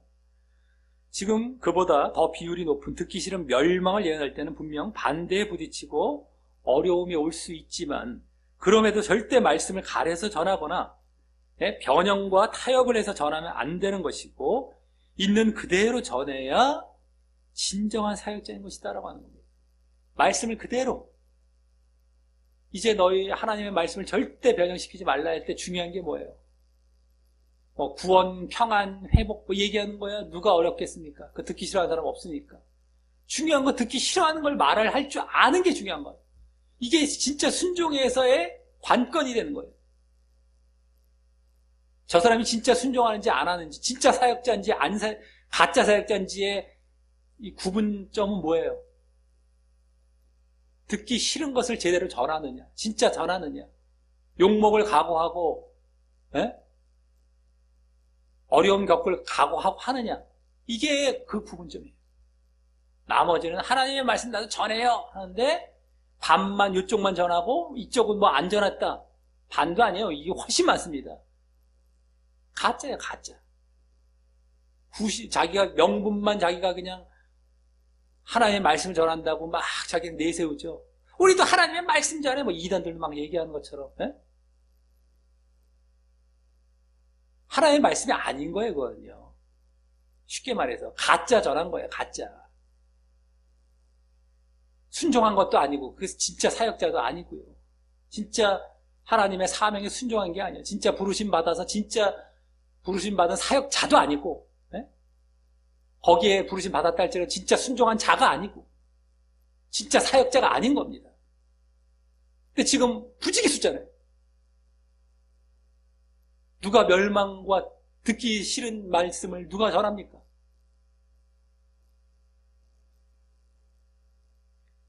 당신들 잘못됐다고 이제 쉽게 그거거든요. 너 잘못됐다 회개하라 이거. 그럼 사람들 막 씩씩씩거려요. 내가 뭘 잘못했냐. 당신들이 옳은 것처럼 보여도 당신들은 육에 있습니다. 그거 돌이켜야 돼요. 영의 눈이 막힌 사람들은 몰라요. 자기가 뭘 잘못했는지. 육만 잘한다고 생각했죠. 근데 가만히 보니까 이거 육적으로는 문제 없을 듯하게 보이지만 영어로는 완전히 엉터리가 아주 수도 없거든요, 지금. 그거 지적하면 막 아파갖고 죽으려고 그래요. 그리고 반발하죠. 근데 그래도 해야 된다. 그 대상에 가서. 근데 그거 합니까? 안 하죠. 그걸 제대로 해야 하는 거예요. 그 잘못된 자들에게 정말 그 잘못을 지적해서 아픈 것 도려내고, 아픈 것 막 그냥 막, 드러내고 막, 도려내고 막 이런 것들을 막 할 때, 저들은 싫어서 막 죽으려고 하는 것을, 그러건 말건, 욕을 하던 말던, 뭘 던지건 말건, 반발하건 말건 하는 것. 이게 진짜입니다. 소명받은 자고, 진짜 사명 완수하는 자고, 진짜 사역자고. 하나님의 말씀만 전해야 돼요. 그 죄 지은 자들에게 가서. 그 죄 지은 자가 이방 나라라고 했는데, 불신자도, 지금으로 말하자면 불신자도 포함되겠지만, 지금 믿는다고 하면서 제대로 믿지 않는, 그러니까 신자 중에 불신자죠. 교회 안에 불신자. 그들에게 너희들 가서 담대하게 전할 수 있냐, 이거. 이게 순종하라는 것, 오늘 그 순종하라, 가라, 그리고 말하라 라고 하는 거에 내용이 되는 거예요. 잘못된 자들에게 잘못됐다고 얘기하라. 그 피하지 말고, 이거 하겠냐는 거예요. 이거 안 하거든요, 지금 사람들이. 너 잘못됐습니다. 잘하는 것처럼 보였는데, 자기는 잘하는 줄 알고 착각하고 있는 사람들한테 가서, 당신 잘못했습니다. 이게 그 대상한테 가는 거예요. 그래서 그 잘못을 얘기하는 것, 그게 말하는 것. 하나님의 말씀을 타협 없이 말씀만, 이게 오늘날에 가는 것과 말하는 것이다라고 합니다. 자, 이로써 오늘 예정론 구절인 5절은 창세전 개인의 선택과 구원 예정을 보여주는 구절이 전혀 아니라, 창세전 개인 예정 아닙니다. 예레미야가 태아 상태에 있어서 아기가 되어서 세상에 나오기 전에 하나님께서 그의 기질에 대해서 예지하시고 그를 사역자로 예정하신 것을 보여주신 말씀이었습니다. 다 예지하시고 기질을, 그리고 사역자로 예정하신 것, 그것을 우리는 사역 예정이라 부를 수 있는 것이고, 자칫 구원 예정과 혼동할 수 있는데, 이제부터라도 절대 잘 분별하여서 구원 예정은 단 한 사람도 없고요, 구원 예정과 이거 혼동하면 절대 안 됩니다. 구원 예정은 단 한 사람도 없고, 성경에 나오는 그와 비슷해 보이는 건 다 사역 예정일 뿐이고, 그래서 바울 사도가 잘 보여주었듯이 사역자로 예정되었어도 자신의 구원을 위해 계속 힘써야 함을 아시기 바랍니다. 바울 사도가 대표적으로 잘 보여줬었죠. 자기가 자기 몸을 쳐서 복종시키기도 하고, 네? 달려갈 길을 마치려 합니다. 날마다 죽노라 뭐라든가 뭐 이런 말씀들, 어쨌든 구원을 위해서 계속 힘쓰는 거예요. 자기 사역 예정을 받았다고 구원이 보장이 되는 것이 아닙니다. 그래서 사역자로 소명 받았어도 대로 힘써야 되는 거예요.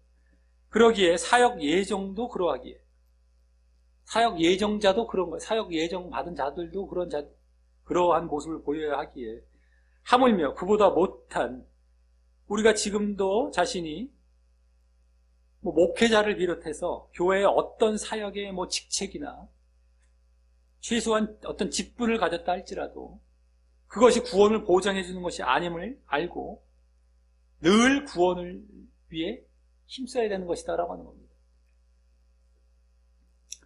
내가 어떤 교회에서 중요한 사역을 맡았어, 목회자들 다 포함해서, 그럼 나는 구원은 보장되겠지? 아니에요. 사역은 사역대로 하면서 또 구원을 위해서, 자기 믿음을 위해서 얼마나 또 힘써야 되는지, 네? 그걸 알아야 된다는 거예요. 또 어떤 집사, 무슨 직분 받았다고, 그것도 마찬가지고요. 지금 사역 예정자도 이러한 판인데, 아예 뚜렷하게 사역 소명을 받은 사람들도 이러할 판에, 그보다도 못한 자들은 더더욱이 힘써야 되는 것이죠. 구원을 위해서. 자, 그럼 마지막 순서로 오늘 본문을 통한 교훈을 적용하자면, 오늘은 사역자로의 부르심과 소명을 보여주는 본문이었기에 그와 관련된 교훈을 이제 생각해 보겠는데요. 네? 사역자로서의 부르심, 소명, 그것과 관련된 교훈입니다. 오늘 그것이 오늘 본문에 나왔기 때문에. 그래서 우리는 직접 사역자로 부르심을 받지 않았더라도 누구든 최소한 잠재적인 사역자이기에 누구나 적용할 수 있기 때문입니다. 직접적으로 받은 건 아닐 수가 있어요. 하나님의 말씀을 통하여. 근데 누구든 간에 사역을 해야 되는 거죠. 잠재적인 사역자예요. 내가 믿었다, 그럼 제자가 되는 거예요. 제자는 그런 사역을 하게 되는 것이죠. 그 때문에 우리가 누구에게나 적용할 수 있는 것이죠. 자, 일단 사역자는 다른 것보다 말씀과 관련이 많다는 사실을 알 수 있었습니다. 말씀과 관련이 많다. 그러기에 우리는 하나님의 말씀인 성경을 자주 보고 또 하나님의 말씀을 듣기 위해 기도를 자주 하여 이 사역자로서의 준비를 잘 해갈 수 있음을 알 수 있고요. 말씀, 아예 하나님의 말씀, 성경, 그리고 기도, 또 말씀을 기도하면서 우리가 또 하나님과 교제하며 말씀을 듣는 것이죠. 더 깨닫게 되고. 네? 그래서 사역자로서의 준비를 잘 해갈 수 있는 거예요. 우리 말씀이 이 중심이 되기 때문에 사역자는. 그러므로 오늘 하나님께서 예레미야의 입을 정화하시고 직접 말씀을 주셨던 역할을 대신하게 되어서 예레미야 같은 경우가 뭐 직접 입에 손을 대시고 말씀도 해주시면서 정화시켜서 말씀을 주시는 경우, 이런 경우가 직접적으로 얼마나 많이 있겠습니다. 그러니까는 그게 없을지라도 그걸 대신하는 것이 되어서 우리가 말씀과 기도를 통하여서, 그래서 우리가 오늘 예레미야와 같이 어떤 거절하는 모습을 보이지 않고, 처음에 거절했었죠. 그런 모습을 보이지 않고 순종을 잘할 수 있게 할 것이다 라고 하는 겁니다. 순종을 잘할 수 있게, 거절하는 것이 아니라 순종. 그리고 사역자는, 그래서 오늘 거절이 예레미야에게 보여졌지만 그것을 사실은 말 잘하는 거 뭐 이걸로 거절했지만 그게 중요한 게 아니다. 너 순종해라라고 순종으로 바꿔놓으신 것이었습니다. 오늘 거절이 아닌 순종으로 바꿔놓으신 것이죠. 자, 그리고 사역자는 말을 잘하는 것이 중요한 것이 아니라 이 순종하려는 자세가 중요한 것이고, 그러할 때 하나님께서는 그 사역에 순종할 수 있게 친히 함께 하시고 공급해 주실 것임을 알았습니다. 친히 함께 하시고 말씀도 공급해 주셨습니다. 순종하려 할 때. 그리고 오늘 가장 비중이 있었던 이 사역자로서 순종해야 할 두 가지인 가는 것과 말하는 것은 모두 취사선택하면 안 된다는 것을 알 수 있었습니다. 즉 가고 싶은 대상에게만 가고 하고 싶은 말만 해서는 안 된다라는 것이었습니다. 특별히 결국 꺼려하기 쉬운 대상인 뭐예요? 죄 가운데 있어서 회개를 선언해야 할 대상이나, 죄 가운데 있어서 정말 저 사람한테 회개를 지금 선언을 해야 돼. 회개를 좀 알려줘야 돼요. 그 필요한 자인데도 꺼려하기 쉽죠. 왜요? 자기가 욕먹고 자기가 대적을 당하기 때문에. 근데 그런 대상이나 또 꺼려하기 쉬운 메시지인 회개와 심판과 멸망의 메시지를 절대 피해가지 않고 그대로 전해야 하는 것입니다. 우리 하나님의 말씀만 전하라고 했을 때 키포인트는 그거죠. 핵심 포인트는 그거죠. 또 대상도 마찬가지예요. 정말 꺼려하는 대상, 꺼려하는 말씀을 해야 되는 게 하나님의 말씀만 전하는 것이지, 요거는 싹 뒤로 감추고 나도 하나님의 말씀만 전해요. 나도 뭐 대상에게 다 가요. 이러면 안 된다는 거예요. 그러니까 지금으로 말하자면 강단식으로 말하자면, 강단에서도 이제 이 예언의 역할, 선지의 역할이 지금 이게 진행이 되고 있는 것이죠. 말씀이 중심이 되고 있기 때문에 선지자, 이 사역자들은요 지금.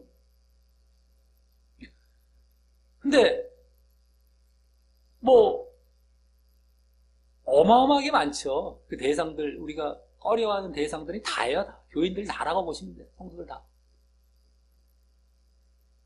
그들은 온통 죄를 짓고 또 한 주간이 될지 뭐 며칠이 될지 죄 짓고 또 찾아오는 가능성이 뭐 많기 때문에 그들을 향해서 바르게 그 회개의 메시지와 심판과 멸망의 메시지를 전하는 것, 이게 가는 것과 말하는 것이 다 포함이 되는 거예요.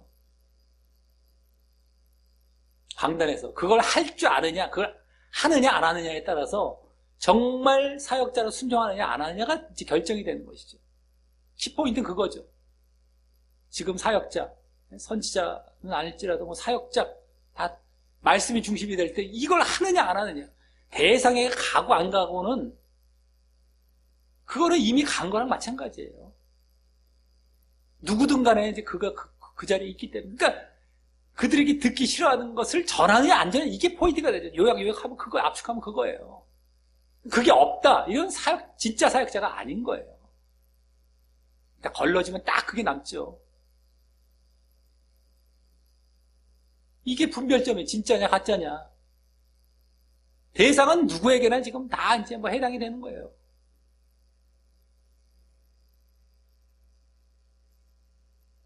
이걸 잘 알아야 됩니다. 진짜 사역자냐는. 자, 그러할 때, 이제 그렇게 꺼려하지 않고 다 할 때 하나님은 함께 하셔서 구원해 주시고 그를 피하게 하시고 살아나게 하시는 것이죠. 또 전할 말씀도 친히 공급해 주실 것이어서 그 순종을 계속 잘 해나가게 될 것이고요. 계속 말씀도 공급해 주십니다. 특별히 뭐 선지서 이러면 뭐 특징 딱 나오잖아요. 뭐 이사야, 뿐만 예레미야서 뭐 선지서의 딱 특징 뭐예요? 심판선언이에요. 심판선언. 회복은 뒤에 조금 나오잖아요. 실질적으로도. 예? 오늘 뭐 4대2 여서 뭐 그 2대1 정도가 아니죠. 실질 선지서를 보면 어때요? 멸망, 뭐 심판으로 꽉 차 있어요. 심판, 멸망, 회개. 그리고 뒤에 가서 아주 작은 분량으로 이제 그랬을 때의 회복과 구원을 얘기하죠. 너희들이 회개했을 때. 그러니까 친히 하나님께서 말씀도 공급해 주시고 깨닫게 해주시고, 예? 그걸 계속 체험해 가는 거예요. 하나님께서 함께 해주시고, 예?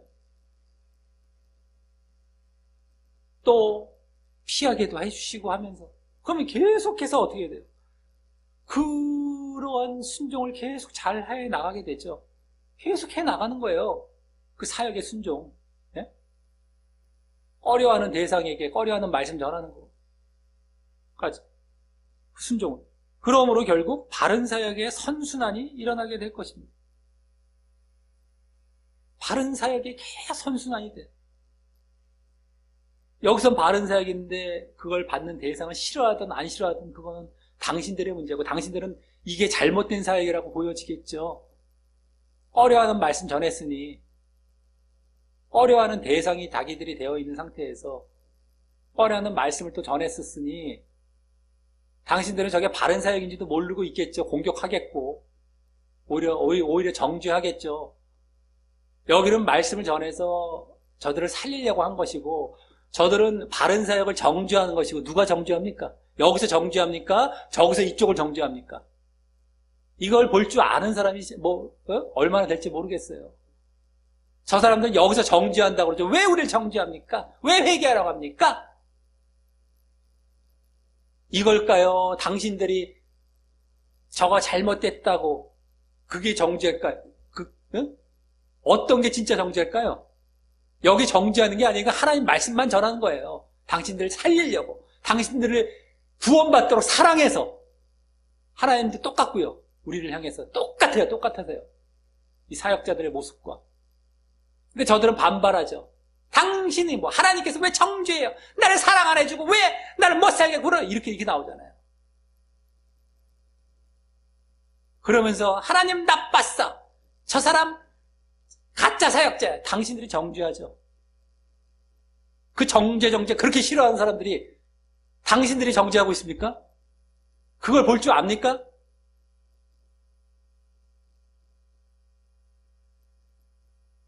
참 어처구니가 없어요. 진짜들은 어때요? 아, 감사합니다. 내가 또 살아나는군요. 내가 다시금 이 잘못을 다 청산하고 내가 절로 가겠습니다. 이게 진짜 반응이죠.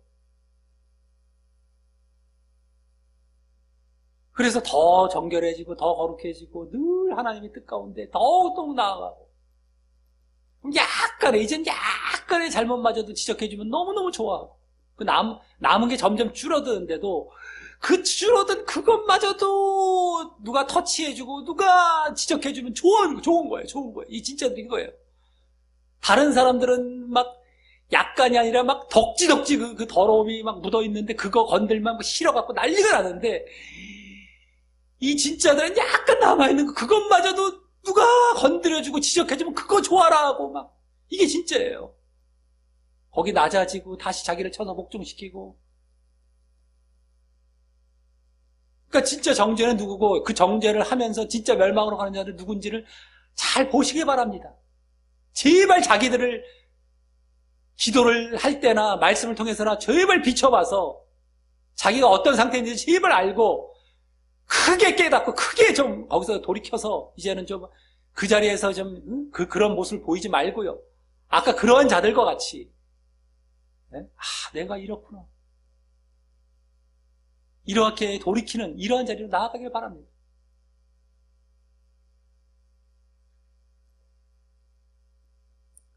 자, 그러므로 혹 자신이 오늘 예레미야처럼 잠시 사역을 거절하는 모습을 보였을지라도 결국 순종의 자리로 깊이 나아갈 것이고, 처음이니까 예레미야가 이제 자기도 뭐 저거에서 이제 처음 거절한 거예요. 계속 거절한 거 아닙니다. 또 예레미야 이것도 말씀 잘라서 또 예레미야도 거절했잖아요. 이거 확대시켜갖고 또 예정론자들 잘하는 짓처럼 예레미야는 결국에 순종한 모습이 예레미야서 전체에 나온 거죠.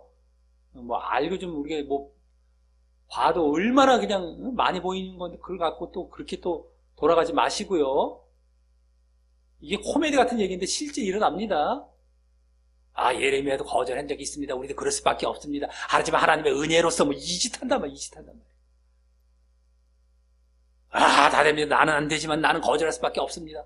이렇게 해석하는 경우가 부지기수예요. 뭐 다른 데 봐도요. 어처구니가 없죠. 잠시 거절하는 모습을 보였던 거예요. 처음이니까. 근데 결국 순종의 자리로 나아갔잖아요. 아까 순종의 선순환이, 바른 사역의 선순환이 계속 일어나는 거예요. 그래서 아주 깊이 나아가요.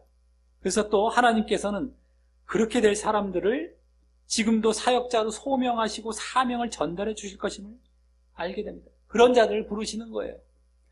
아, 이렇게 해서 결국엔 순종할 자들, 이걸 보시는 겁니다. 하나님께서는. 그 기질을.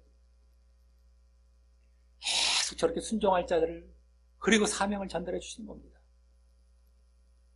어려워하는 것까지 다 감당할 자들,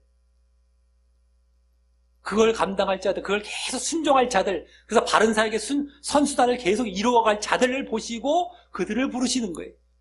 그들이 진짜 사역자가 되는 것이고요. 또 오늘 예레미야를 사역으로 예정하신 것이 바로 그것 때문이었다는 겁니다. 그걸 보시고요. 예레미야서 전체가 증거해주고 있죠. 예레미야서 전체를 한번 보시면 됩니다. 자, 우리 모두 이 사실을 아시고 늘 말씀과 기도를 가까이 하여 이 사역자로서의 순종의 준비를 잘 해가시기를 바라겠고요. 말씀과 기도, 말씀이 중심이 되기 때문에 사역이라는 게, 그래서 사역자로서의 순종의 준비를 잘 해가시기를 바라겠고요. 그래서 사역자로의 부르심이 있을 때 자신이 말을 잘 못할지라도 더 중요한, 그것보다 더 중요한 순종의 자리로 기꺼이 나아가시길 바라겠고요. 내가 말씀과 기도를 열심히 했더니 내가 말을 잘하게 됐네, 이게 중요한 게 아니라 말씀과 기도를 열심히 했더니 내가 순종을 잘하는 자리로 나아가는 거예요. 말씀도 아는데 말씀을 아는 것이 말씀을 잘 말하기 위해 아는 것이 아니라 말씀을 알아서 순종하는 자리로 나아가는 알미죠. 또 그러함으로 이제 어떤 대상에게나 가서 어떠한 하나님의 말씀도 그대로 전함으로 하나님의 구원과 공급하심도 친히 경험해가며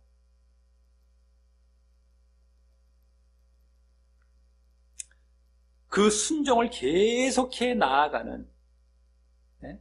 그래서 또 계속 그러다 보니까 계속 그 순종을 잘 해 나아갑니다. 계속 하나님께서도 도우시죠. 네? 구원도 해주시고 말씀도 공급해 주시고, 네? 나는 어떤 대상에 가서 꺼려하는 대상인데 꺼려하는 말씀 계속 전하죠. 그래서 바른 사역의 선순환을 계속 이렇게 계속 그걸 해 나아가니까 하나님께서도 함께 하시고 그것을 그렇게 일으키시길 바라겠고요.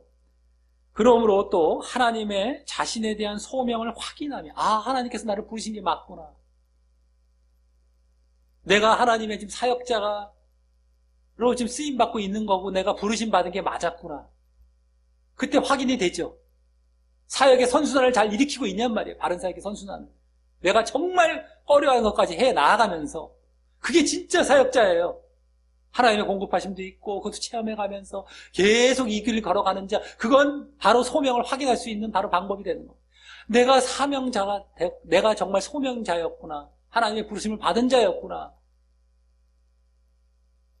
또 확인해 가며, 그래서 하나님께 결국 감사하고 영광 돌리며